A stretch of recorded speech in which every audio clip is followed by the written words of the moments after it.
Hello and welcome to TVC News at 7.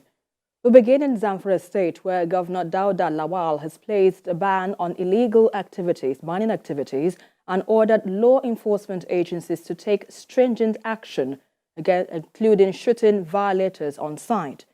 A press statement by the governor's spokesperson, Sulaiman Idris, says the governor is worried by the recent happenings in the state. He noted that it is time to end destructive activities and implement measures to protect the safety and well-being of the people. According to the statement, the directive became necessary to ensure the safety and security of the good people of Zamfara State and deter potential violators.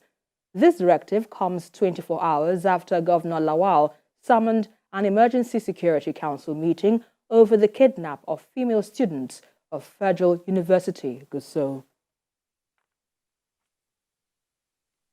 And just after the schoolgirls were kidnapped, some construction workers were abducted by armed bandits at the Federal University, Gusau.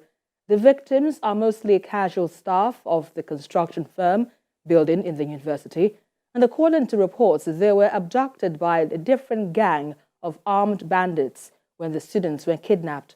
One of the survivors of the attack, who pleaded anonymity, says the bandits in their numbers arrived the school on motorcycles and invaded the quarters. The abduction of construction workers makes it the fifth attack on the Federal University, Gusau, since February this year. And for more on this, I'm being joined by the Senior Special Assistant to the Governor, Lawal, on Media and Publicity, Sulaiman Idris. Good to have you on the news at this time. So first off, let's begin with the governor's plan to enforce the ban on illegal mining operations in Zamfara State. Tell us specifically how the governor intends to do this. Thank you for having me. We are all aware that illegal mining in Zamfara State has fueled banditry and other criminal activities over the years. So this is part of the reasons why the governor gave the directive to ban and shoot on site violators of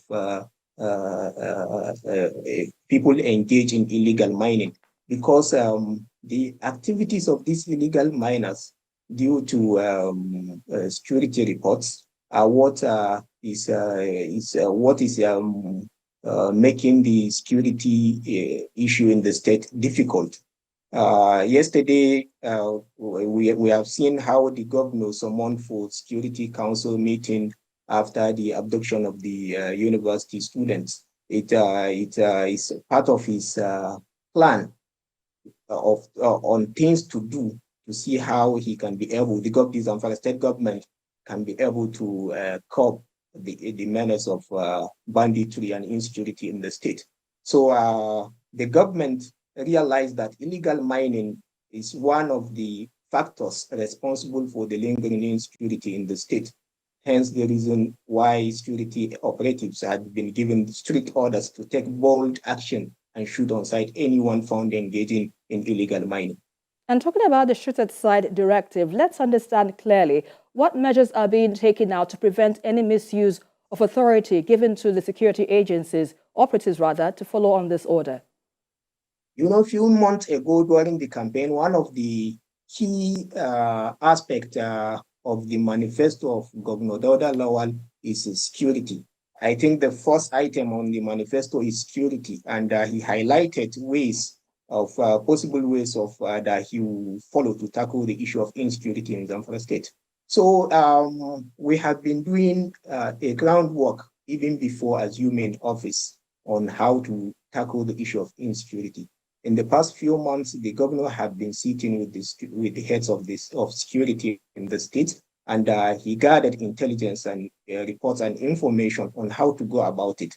This is not just a rocket science. What we are doing now is that we are in connivance with the security operatives in the state.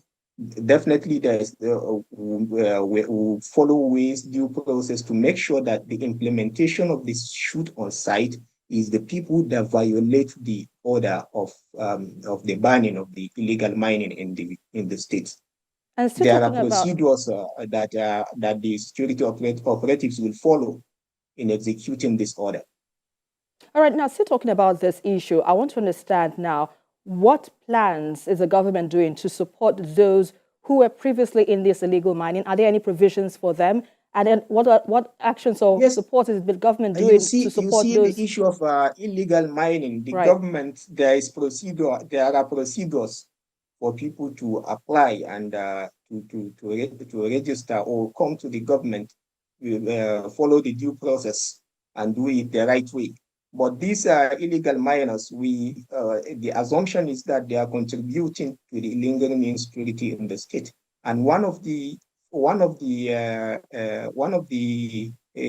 decision of the government is to make sure that it stopped this illegal activity of illegal mining. If you can remember, just a few weeks ago, the governor during the executive council meeting in Zamfara, he ordered, or he approved for the employment of 4,200 civilian JTF to complement the effort of the security forces in the state. So these are like a series of activities, activities that the Zamfara state government is doing to make sure that we address the issue of insecurity in the states.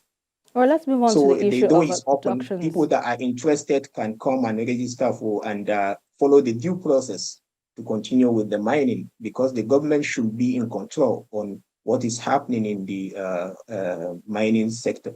All right, point taken down. Let's move on now to the issue of abductions in Zamfara State. Tell us what the latest concerning the abductions of students in Zamfara and the construction workers. What has been done to ensure their safety? Well, I don't want to preempt the effort of the security forces in Zamfara. Right now, the security, the joint task force on top of it. Since yesterday, we have been receiving news of students, victims being rescued from the kidnappers. And the reports we have received so far are positive reports of neutralizing the bandits that attacked the school. So far, we have received a positive report of rescue of more than 10 students out of the students kidnapped. And I want to assure you that there is no way that the kidnappers will escape Zamfara. Finally, what is the government doing to prevent this from happening again? These are part of the steps we are taking, that we will do whatever at our disposal to make sure that such kind of things not happen again in the future. All right, that's a fine place to leave it. Sulaiman Bala Idris, we appreciate your insights and your time with us on TVC News at 7. Thank you.